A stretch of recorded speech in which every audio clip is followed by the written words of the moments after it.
समदेशनी नमस्कार म्हणा ना मला एकदा नमस्कार. नमस्कार. ओळखलं का मला? मी सावित्री ज्योतिबा फुले. ओळखलं ना? होय. मी काय काय कामं केली माहिती आहे का? आस्तीन खावं, पोरींसाठी शाळा काढल्या. माझ्या घरचा हाऊस मी पाण्यासाठी खुला करून दिला. ठाव आहे ना? तर अशी मी सावित्री ज्योतिबा फुले. नायगाव माझं माहेर.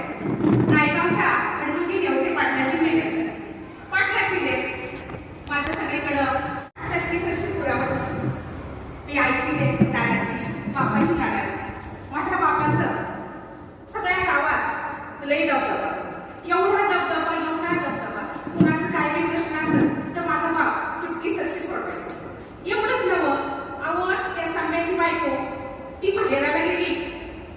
तो नातवंड नाही म्हटला की माझा बाप साम्याला बोलून घ्यायचा आणि म्हणायचा, आय साम्या इकडे. बायकोला नांदीत नाहीस म्हणजे काय ना? हा?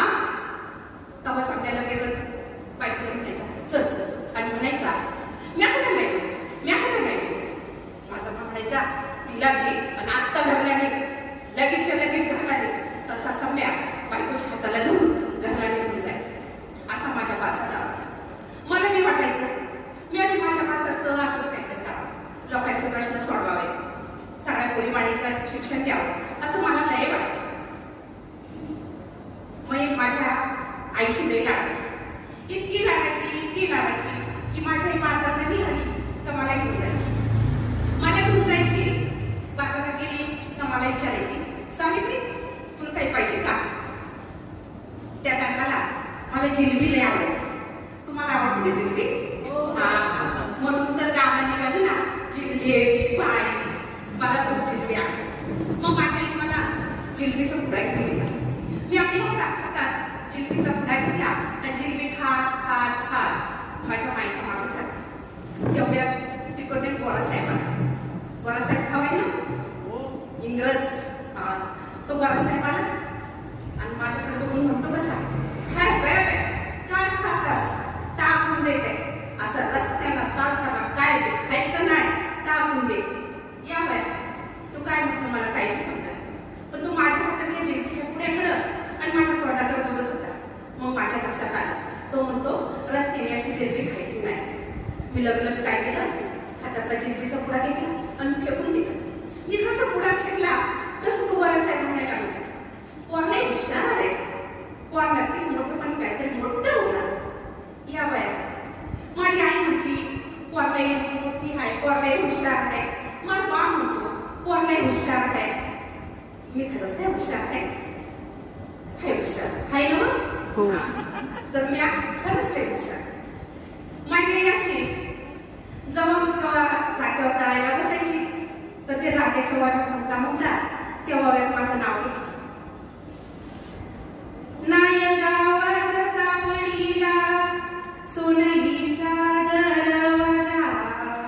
नाय गावाच्या चावडीला सोनईचा दरवाजा. सावित्री लाडाची लेक धडी बापाच्या धोतराला लेक सोबती सासराला. तर अशी जरा काय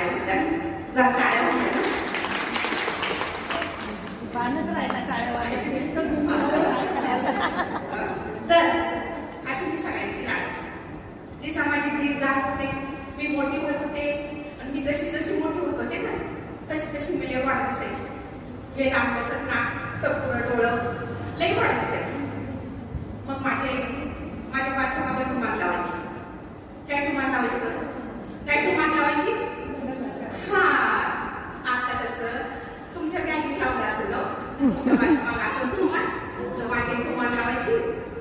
माझी आई म्हणायची, पोर फुली आता तिचं लगेच करावं. तसा बाबा असायचा.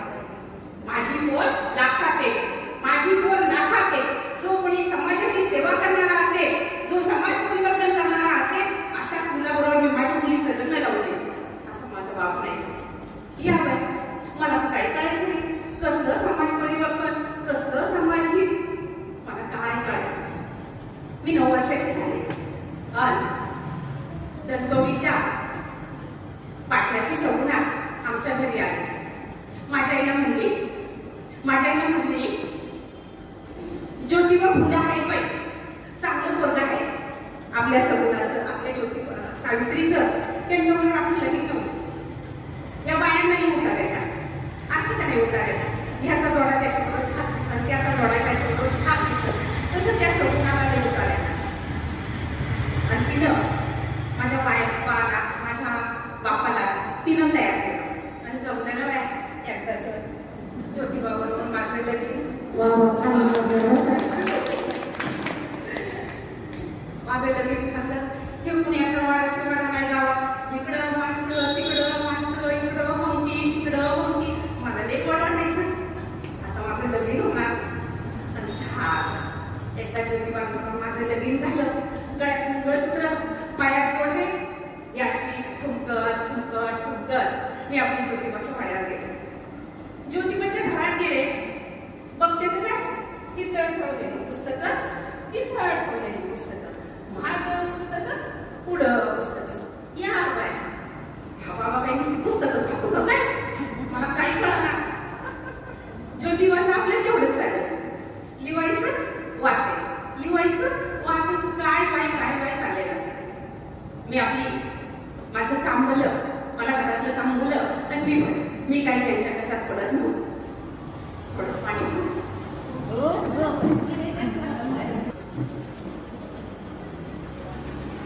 माझ्याबरोबर ज्योतिबा असं काय बाय बोलायचे. आपल्याला पोरीबाळींची परिस्थिती सुधारली पाहिजे, पोरीबाळींना शिकून मोठं केलं पाहिजे, त्यांच्यावर होणारे अत्याचार आपल्याला दूर केले पाहिजे, असं मला ज्योतिबा सांगायचे. मला यातलं काही बी कळायचं.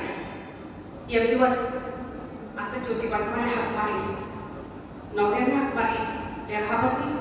आता काय तरी मी गेली आणि गोमान उभी राहिली. तसं मला म्हणतात तसं, सावित्री इकडे इकडे, सावित्री इकडे.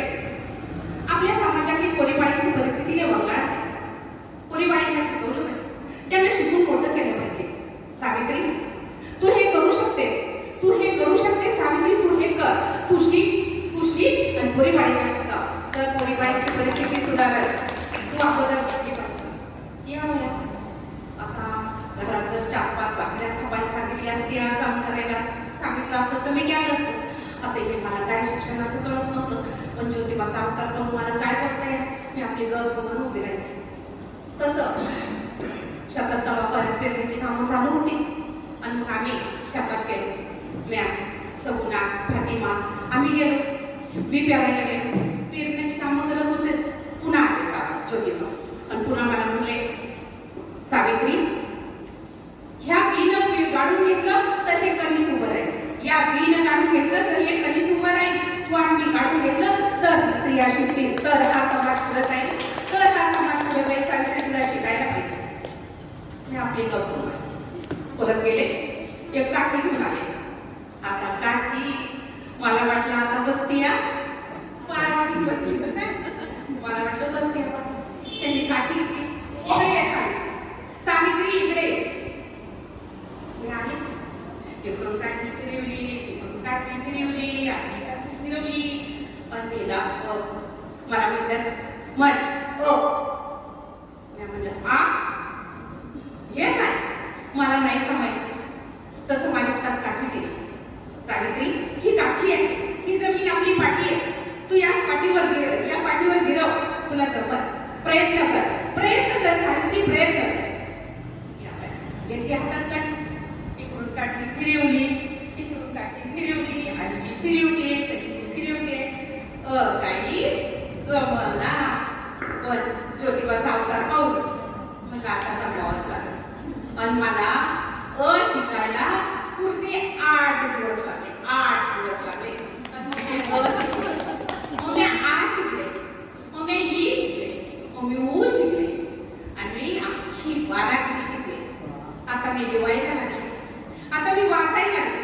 आता मला त्या पुस्तकातली अक्षर गोड वाटायला लागली, सुंदर दिसायला लागली, मोठ्यासारखी दिसायला लागली आणि सगळ्यात महत्वाचं ते अक्षर माझ्याची बोलायला लागले. आता मला लय वाटत होतं.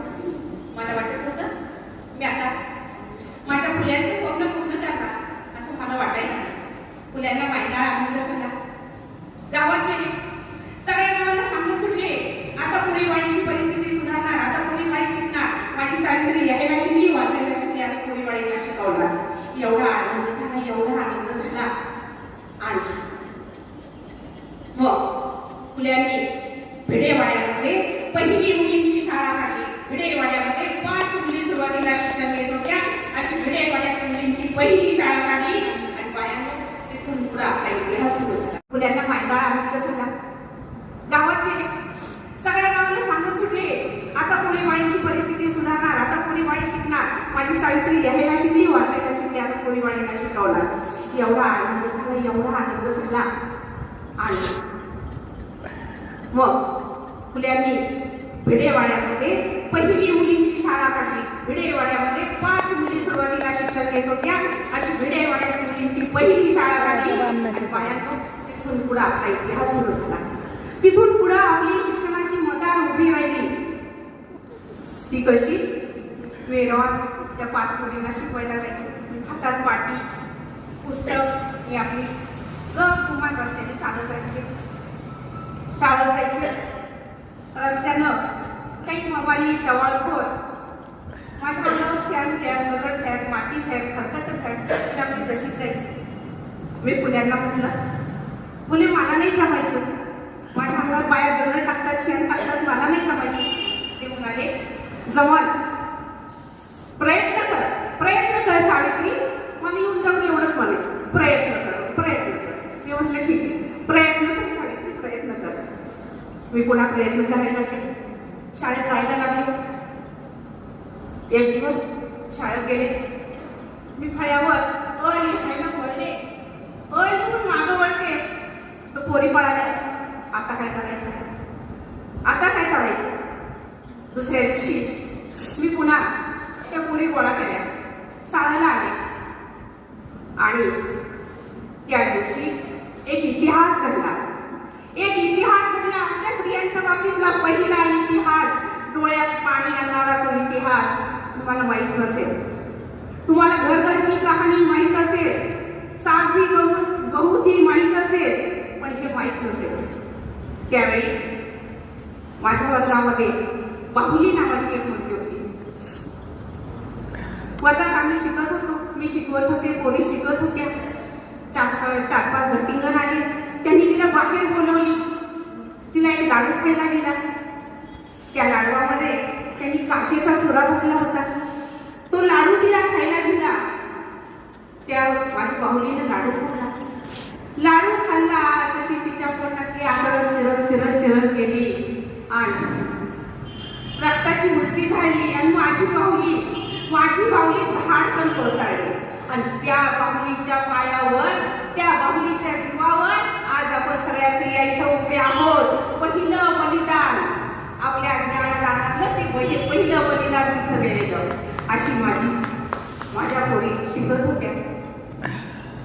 समजा काही निमित्त चाललेलं होतं, सगळं काही जिथल्या तिथं होत होतं. फुले लिहायचे, वाचायचे. आता फुल्यांना वेगळा प्रश्न पडले, माझ्या सामने लिहावं, वाचावं. फक्त स्त्रियांना शिक्षण नाही, तर ज्यांच्यावर अन्याय होते, ज्या विधवा आहेत, त्यांच्यावरचे अन्याय अत्याचार दूर करावे असं माझ्या फुल्यांना वाटायचं. आणि मला फुले म्हणले, सावित्री एवढं करून चालणार नाही, आता तू लिहायला लाग. त्या पुस्तकातून तू लिही, बायांना पुढं आण, स्त्रियांना पुढं आण. मी पण लिहायला घेतलं.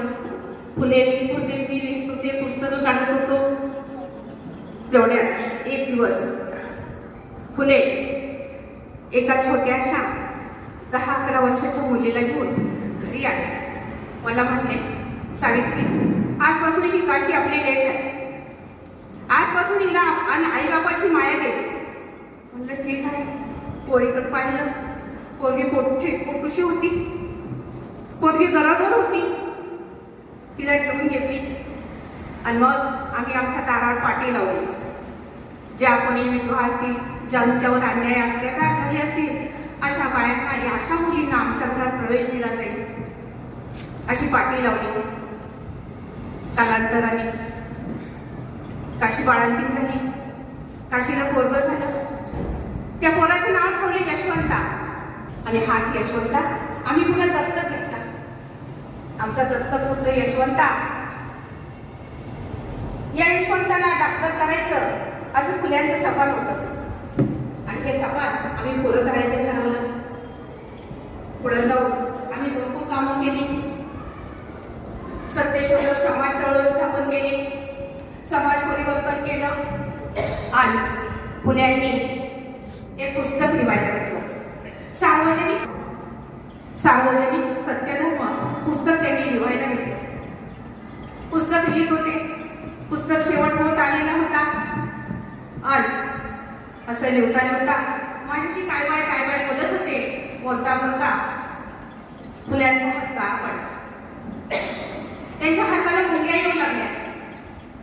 तसं मला म्हणलं, सावित्री, माझा हात गाळ पडलाय, माझ्या हातात काहीतरी होतंय सावित्री, पण मला पुस्तक लिहायचंय. माझ्या उजव्या हातातलं पेन माझ्या डाव्या हातात ते तुम्ही पॅरालिसिस का काय म्हणता ना, तसं झालं होतं त्यांना. त्यांच्या हातावर वारं गेलं होतं. आणि तरी मी फुले बोलत होते. डाव्या हातात पेन धरून लिहित होते. मी म्हणलं, आता मन करा लेखन. काय म्हणले, मी आता हे पुस्तक लिहून ठेवतो, ते कुंडीला टाकून ठेव. कुणीतरी एखादा युगपुरुष येईल, माझं ते पुस्तक बघल आणि या समाजात सुधारणा करेल. या समाजातल्या कोणीवाळी शिकतील, तू हे पुस्तक तिथं ठेव. आणि मग मी तसंच केलं. आता फुल्यांची परिस्थिती काही नाही गेली होती. दिवसेंदिवस फुल्यांची परिस्थिती खालावत चालली होती. माझ्याशी रोज बोलत होते, काय बाई बोलत होते. असं बोलता एक दिवस त्यांना धाप लागली. बोलत होते, बोलता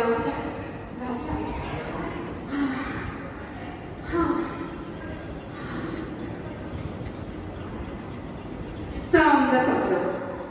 फुल्यांची प्राणीजीव मालवली होती, समजा संपलं होतं. आता माझ्याकडे लय मोठा प्रश्न होता. यशवंताला मला डॉक्टर करायचं होतं. सत्यशोधक समाज चळवळ मला पुढे न्यायची होती. मी रडले नाही बायांनो, मी रडले नाही. मी तशीच होते. यात्रेची तयारी चालू केली होती. आता मडकं कुणी हातात धरायचं. माझा यशवंता छोटा होता. त्याला म्हणलं, यशवंता मडकं घे. ते दुरू थांबत गेलं. त्याला त्या मडक्याला हात लावला, मडकं उतरायला लागलं. तसा माझा आवडतो पुढे आला. संस्कृतीचा रक्षक ना तो पुढे आला. थांब यशवंता, थांब. तू त्या मडक्याला हात लावू शकत नाहीस. तू पुण्याचा दत्तक पुत्र आहेस, तू त्याला हात लावू शकत. आता कोण गेला. तशी मी पुढे झाले आणि मडकं धरलं. मी पुढे चालू लागले. प्रेत यात्रा माझ्या मागे येत होती. मी पुढे चालत होते. प्रेत यात्रा मागे येत होती.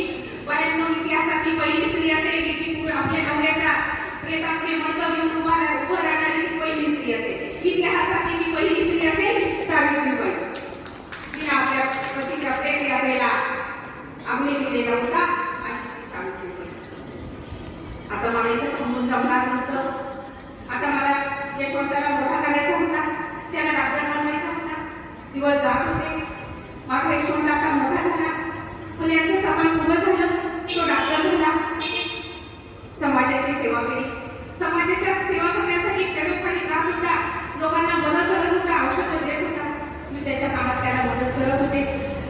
आणि अशात एक दिवस प्लेगची साथ आली. माणसं उंदरासाठी पटापट मारायला लागली. ताकद गोळा यायचा, अंगाला ताप यायचा आणि माणूस पटकन मारायचा. अशा याच्यात यशवंता लोकांची सेवा करत होता.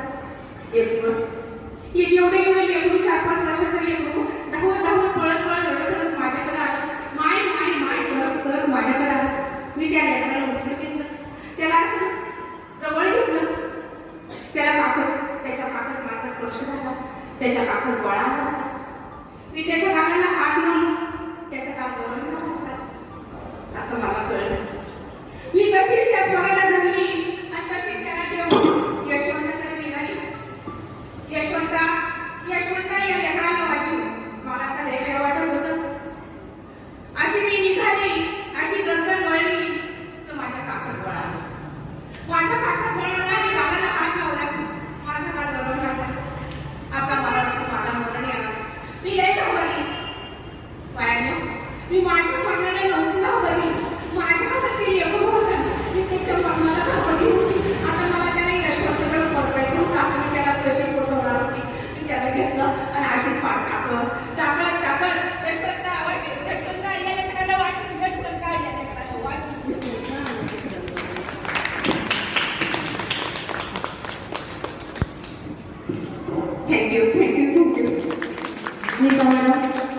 म्हणजे मंत्रमुग्ध करून टाकलं. म्हणजे ज्योतिराव आणि